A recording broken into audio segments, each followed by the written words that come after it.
putting this talk together tonight that it doesn't include anything to do with nature, which if you've heard any of my talks, that's sort of an integral part of it. More volume.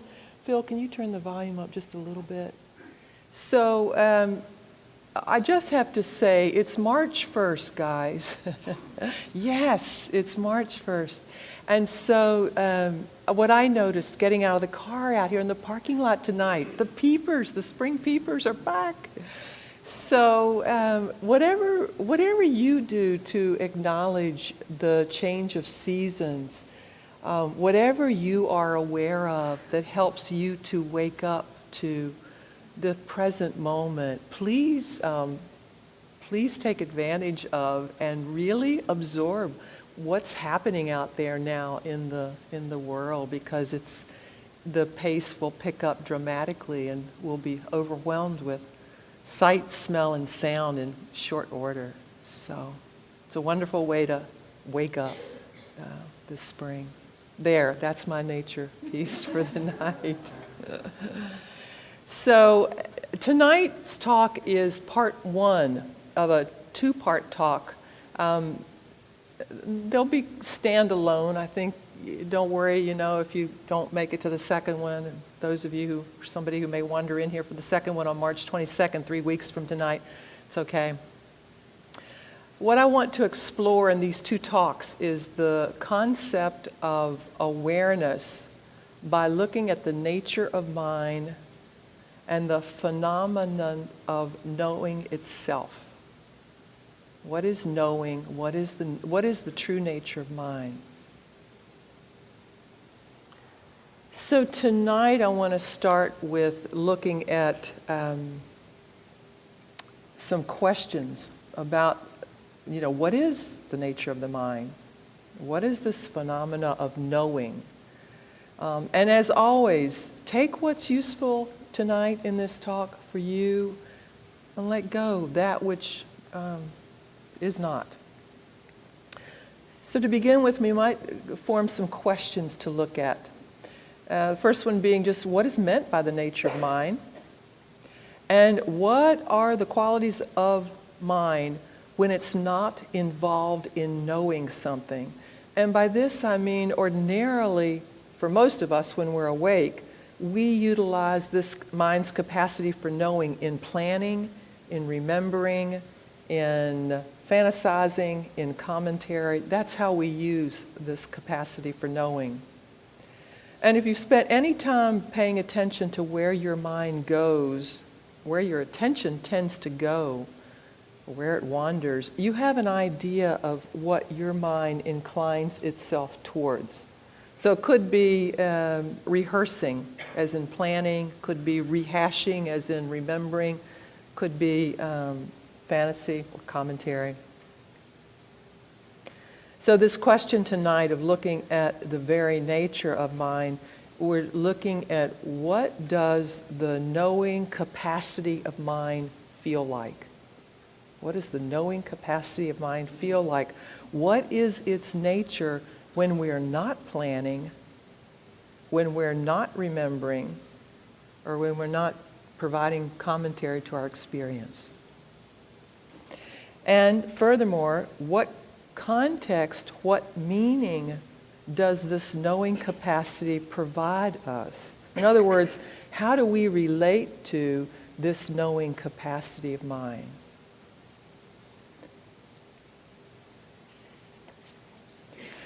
One way to begin might be to look at our understanding of the verb to be. So one way of understanding that, the one that we're most likely familiar with, is we think of being as something that's passing through time. It's a transitory condition. It's based on causes and conditions that are impermanent. So we say the ground is wet, the sky is clear, you're here tonight, I'm talking. And each of these is a temporal, in other words, it has a beginning, it has an end. And interestingly, we might note that every becoming has its own ending. its own ceasing. So we know, for example, that the ground will become dry, the sky cloudy, you will leave, I will stop talking. We know the ending. And we know that every ending is its own beginning. And we are part of, not separate from, this arising and ending of being.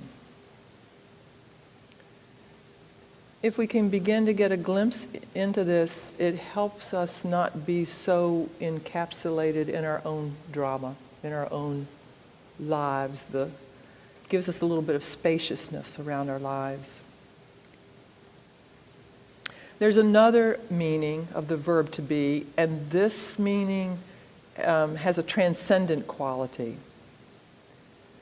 And although it may seem esoteric, it's actually something that we know. Our minds know this quality of being, this transcendent quality. Our minds know how to just be.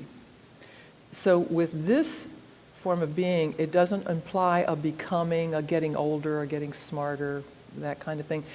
So I want to check this out for just a few seconds. So right now, what I invite you to do for the next 30 seconds is to just be.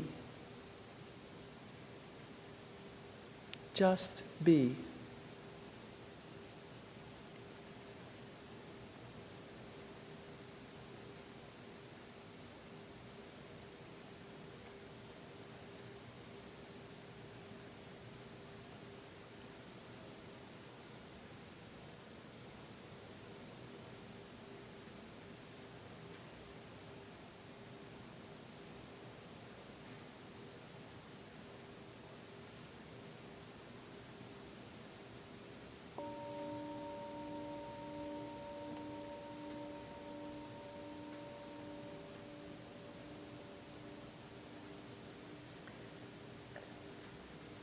If with the first description of just being includes time and space as a horizontal line, then just being is a vertical line. Here, now. Here, now.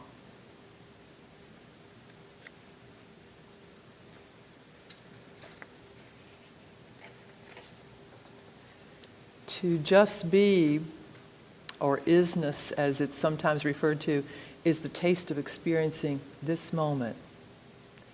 It's a moment in time of consciousness. It's rapid, rising, passing, here, gone, so fast that you can't register most of that. It's like catching the tail end of that which is being. So here's another little exercise, maybe easier, maybe more difficult than the last one. With this one, what I invite you to do is just sit back, close your eyes if that's comfortable for you. Invite the body to relax, whatever that means to you. And then in the next minute or so, just see how many objects you notice in the next minute or so. Any kind of object, any sense gate. You can count them if you'd like.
So maybe with that practice you noticed a lot of objects, past memories, sensations somewhere in the body, knee, back, hip.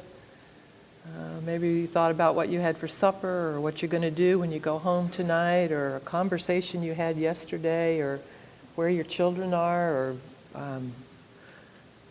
what's going to happen tomorrow at work. You just notice the incredible number of objects that we can be aware of in a very short span of time. And when we practice mindfulness, what we're doing is we're focusing on that which is arising. So it could be a sensation in the body, it could be a thought, it could be a mood or a mind state. And with the mindfulness practice, we're asking ourselves, well, how am I responding to what's arising? And our goal with the mindfulness practice is to learn to become more skillful, more responsive rather than reactive to that which we're noticing. And oftentimes we're focused on some value or some ethic, such as less suffering or doing no harm, which is the first precept that some of you who are taking the course now may be learning about. So our diligence in this practice of mindfulness is in how we can relate wisely to objects that are arising. So here tonight, what we want to do is to sort of expand our understanding of awareness beyond a mindfulness practice. In his book entitled Small Boat, Great Mountain, Ajahn Amaro talks about the subjective realm as knowing who's knowing. Who's knowing. So in Western thought, there's always a subject and an object. The question with this understanding of awareness is, what would it be like to let go of the objective realm completely, altogether, and just be the knowing? So turning away from the object, the aim of this practice is a practice with no subject and no object. And it's to become aware then of the mind's intrinsic nature without subject-object. And that intrinsic nature, as we all knew from some point in the past when we were children, is empty, lucid, and bright. And with this quality of awareness, what we see is a contrast between this entanglement of me, mine, I want this, she's better than I am, the comparing mind that gets involved. This particular kind of consciousness is already peaceful. It's unmoving. It's like a leaf when there's no wind blowing. If the mind doesn't follow the wind changing, the sense impressions that come in to us, the fetters, the moods, then the mind remains calm and unmoving, and it's like that leaf that doesn't shift at all. When we practice this, what we discover is that there's a natural refuge for our reactive minds already within us. This refuge exists already within us. We don't have to construct anything. We don't have to construct a refuge. I mentioned that children have an innate access to this quality. And many of you, if you were to perhaps think about some moment from your own childhood where there was a great sense of no fetters, nothing binding, no subject, no object, just this sense of here, now, oneness. Some of us have had those experiences as adults as well. So awareness is your refuge, despite the changingness of feelings, of moods, of material matters. This awareness is indestructible. It doesn't change. You can trust it. It's not an idea. It's not a creation. It's practical and it's simple. The awareness itself doesn't change, but it can be easily overlooked. And for many of us, causes and conditions have moved us away from this natural awareness.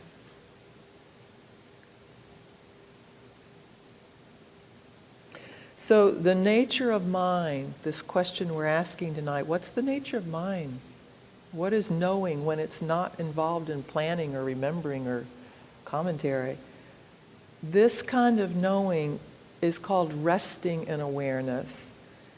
And the mind, rather than going over to the object, an object can be, remember, it can be the breath, it can be anything, it can be a thought, it can be a sensation in the body. The mind, rather than going over to the object, is resting back in awareness. Yes, there's a consciousness of the object, but the mind, where we're organized, is resting back in awareness. So let's try another exercise. You'll need your hands for this one. So if you're holding on to anything, just set it aside for the moment. So put out your left hand like just right in front of you like this. And let's suppose that your left hand is an object, any object. So the right hand is going to come in here, and the right hand is the subject. So the right hand is looking at this object, and initially perhaps, let's say that this object, there's some fear here with this subject object. So the right hand is just hovering above the left hand. There's fear, it doesn't want to get too close here. And now let's just touch the left hand with the right hand, kind of bouncing off of it. And this is what it's like with some objects, right? Some objects we go towards, we move back from. We go towards, we're repelled by. Relationships that keep changing, for example. And is your arm getting tired yet? It's tiring to keep bouncing around like this. Keep bouncing around like this. Now, let's say that we're afraid we're going to lose this object. So now, take your right hand and press down hard on the left hand with some force. Pressing. So now the awareness and the knowing is all on the object, pressing down.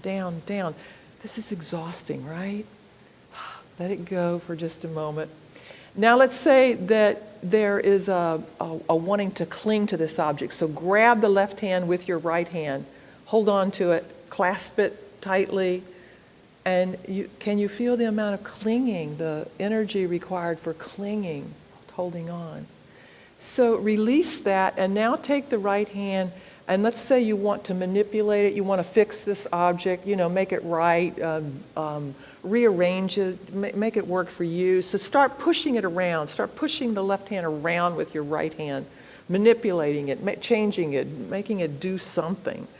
And that too, it requires a lot of energy. So put your hands down and let them rest.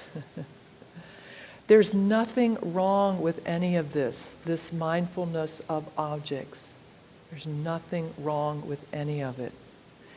If we're doing it mindfully, we're aware of the relationship between subject and object and how we are clinging, pushing away, doing whatever we're doing with it. So that's mindfulness, and that's fine, as long as we are aware that that's what's happening. I mean, it's simply clinging and aversion, right? It's just suffering. So lots of energy is being used, maybe a little stress is arising, and some people would say the papancha fairy is at work with creations and fabrications of the mind. So take that left hand one more time. Allow the right hand to come down and simply rest on top of the left hand, resting in awareness and in ease. See how much more is available for knowing. Really let yourself see how it is that the right hand is aware of the left hand. and the left hand is also aware of the right hand. See if there's some sense of ease or peace, some sense of penetration between the right hand and the left. You can feel both the subject and the object, the knowing, the awareness. This capacity of the mind to be like this is really fabulous. And don't forget, it's innate. We all had it at one time, and we still have access to it. How we use it habitually, however, when the mind is not trained, is somewhat less than fabulous. And how do we know that? It's because we create a lot of suffering for ourselves and for others. It's not inherent in this mind to create suffering. It's the way the mind reacts to experience that creates so much suffering. And this is not to say that since we do live in this relative place of time and space that objects aren't important. They absolutely are.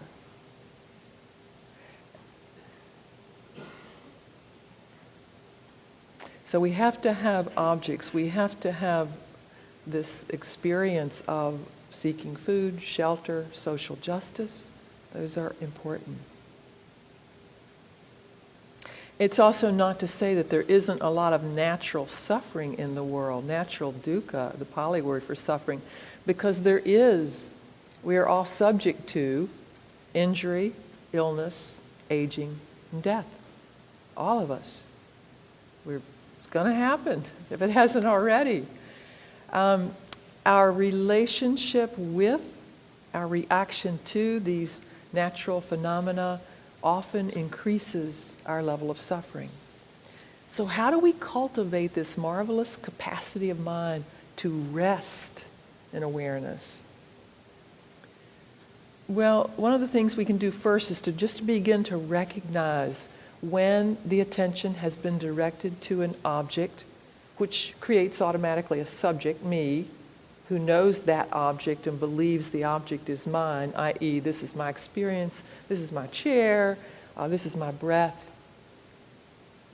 So when we do this, again, we're not saying that objects aren't important. They're essential.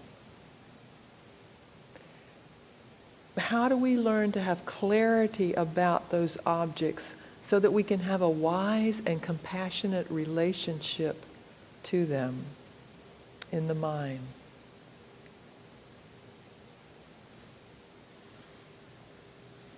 So here is one path that we might take to develop that wholesome quality of awareness. First, we look to understand it conceptually. So we can read about it or listen to someone speak about it. We can become familiar with the concept. Unfortunately, we have to deal in words because those are our mechanism for understanding concepts. So we're struggling to find language that can be understood.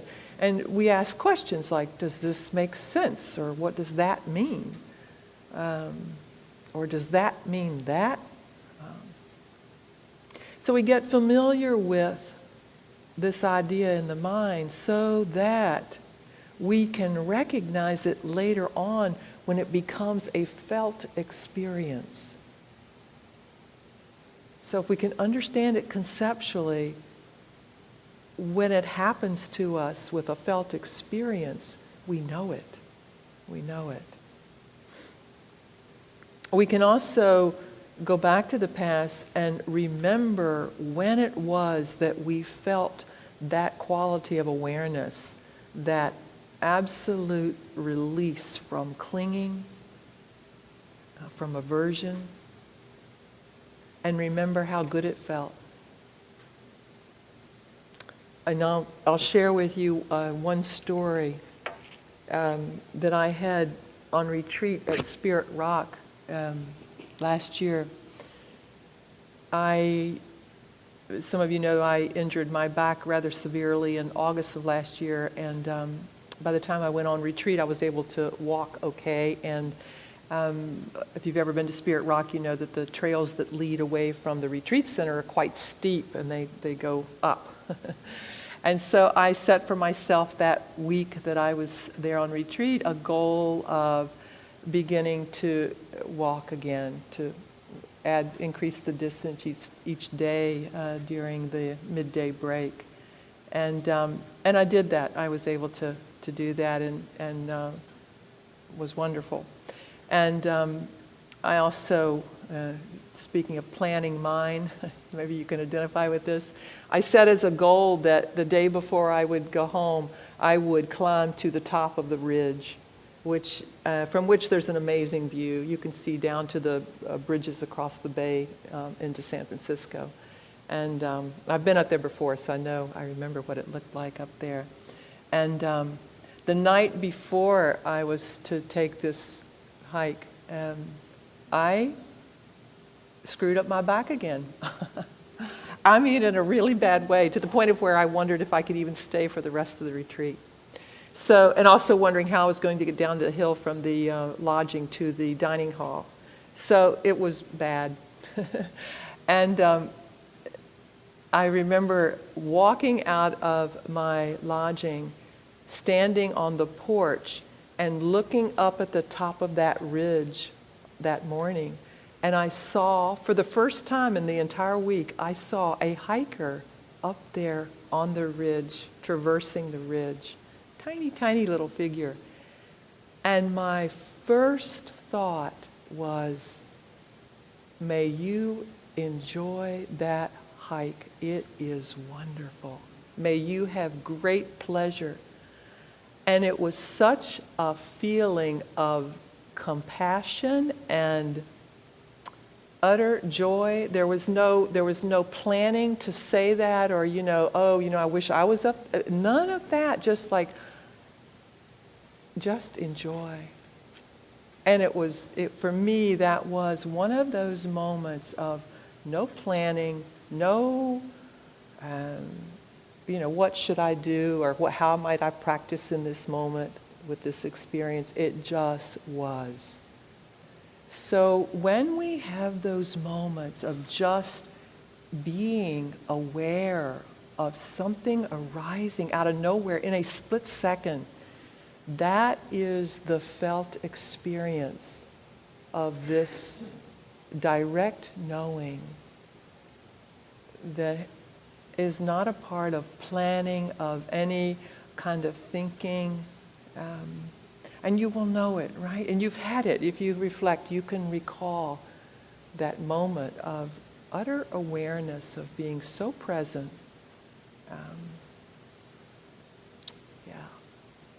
So,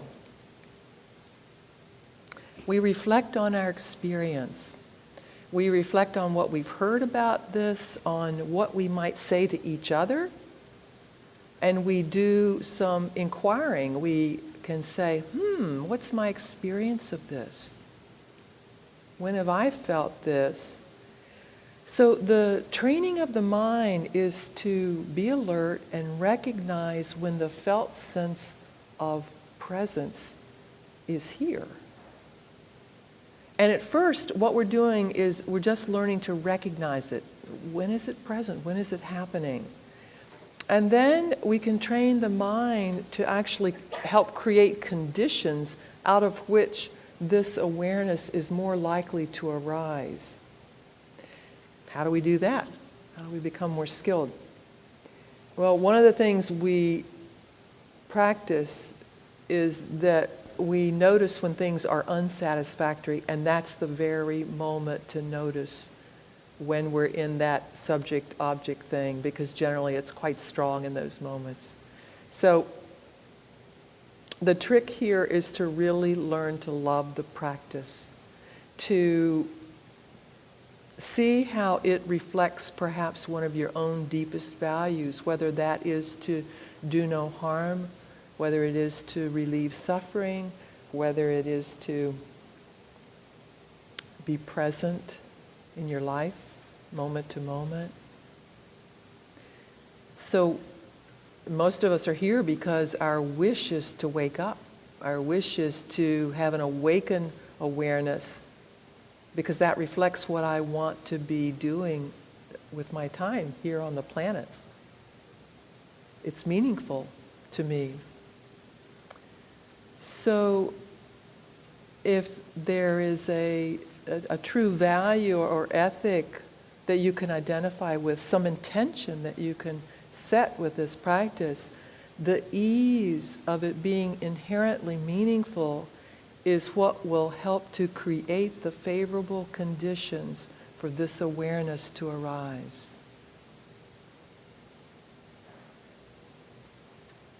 And the more subtle aspects of this awareness begin to reveal themselves to us. One of the things this practice does, it will enhance dramatically the ability to choose non-suffering over suffering. So what we're learning to do is to shift our mindfulness practice from focusing on objects to being mindful of that which knows objects. It's just a subtle shift. A very subtle shift there. And as we start to explore this awareness and how to cultivate it, what we discover is that there's a kind of beauty or mystery to this awareness. This knowing is like a window into the true nature of mind, the true nature of heart.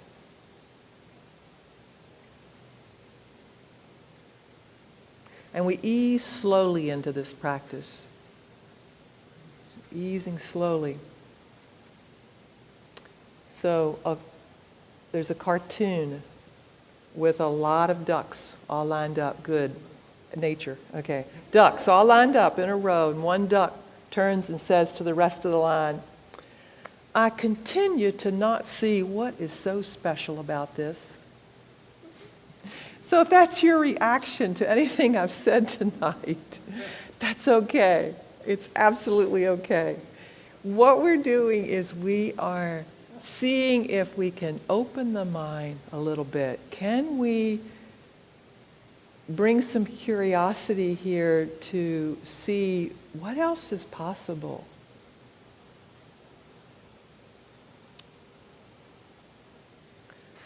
So this direct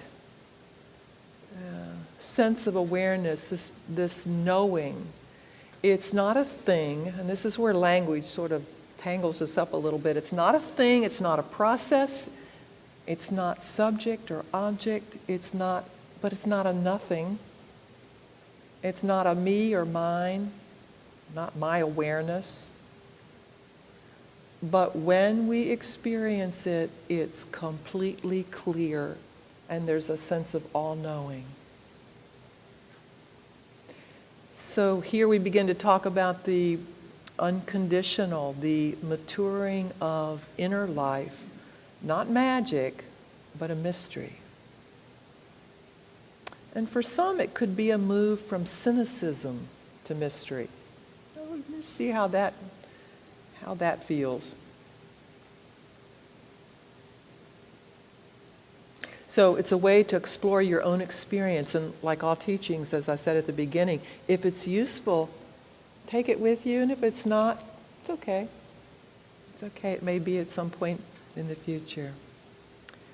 You'll have your own experience. It won't be right, it won't be wrong. There's not a right result or a wrong result. It's just a different kind of exploration that comes from don't know mine. I don't know. I don't know about this. I don't know what the outcome's going to be. I don't really know how to get there. Is there a going? What is or will be? It's getting out of all of that and asking, what's this? Can I feel knowing right now? Can I rest back in awareness?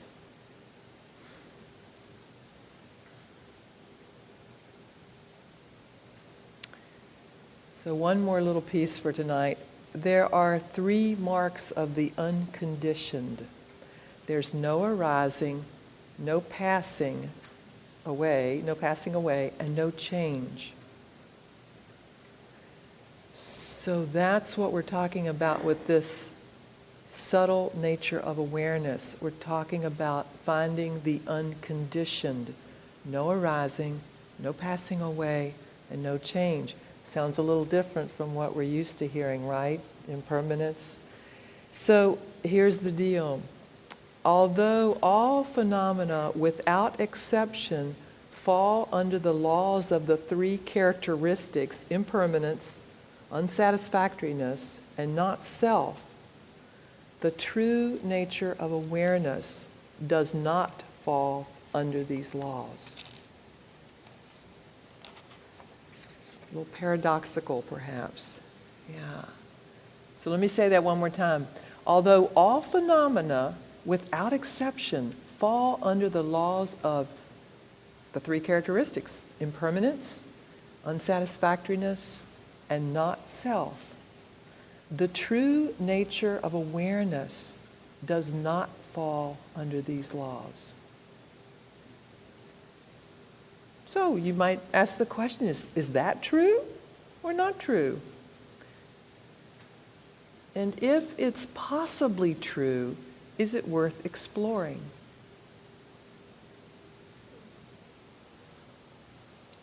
So, I think I'll end right there. So the invitation now is to, after sitting with these words and your experience of that language, is to allow it to flow, allow it to be in you right now. So we just move directly into a sitting practice. So if you would, maybe find a way to sit that for you is both comfortable and upright.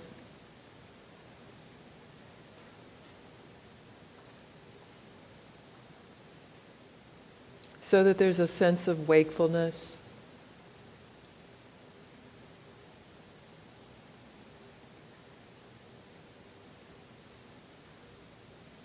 And if any kind of contraction or tightness has arisen as a result of, maybe listening or wrestling with some idea or some felt experience tonight, see if you can invite a softening to any part of the body that is experiencing a bit of a contraction or tightness.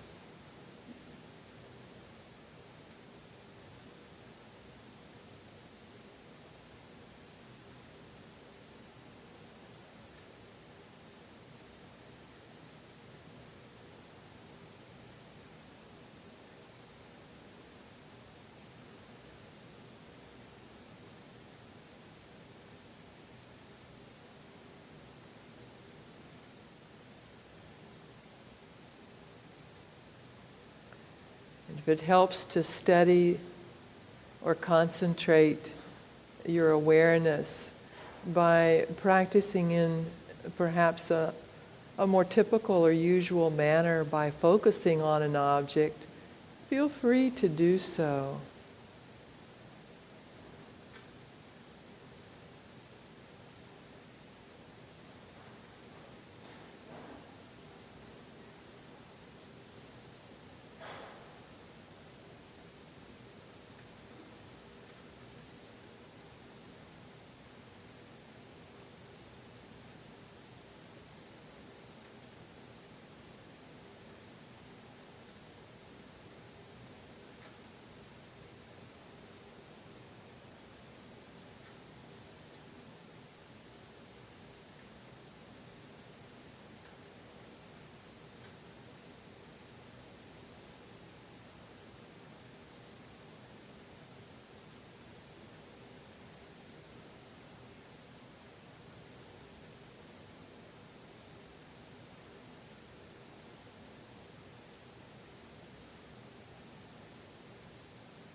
It may be that when we no longer know what to do, we have come to our real work. And that when we no longer know which way to go, we've come to our real journey.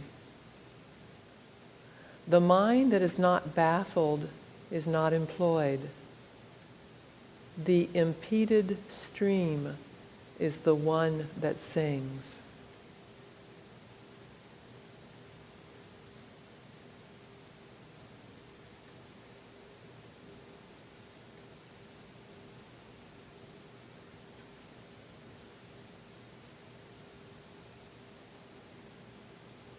May the meditations here tonight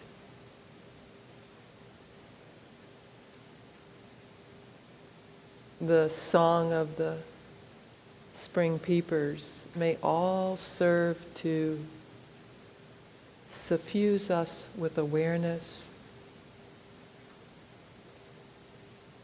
so that our practice serves the well-being of all beings.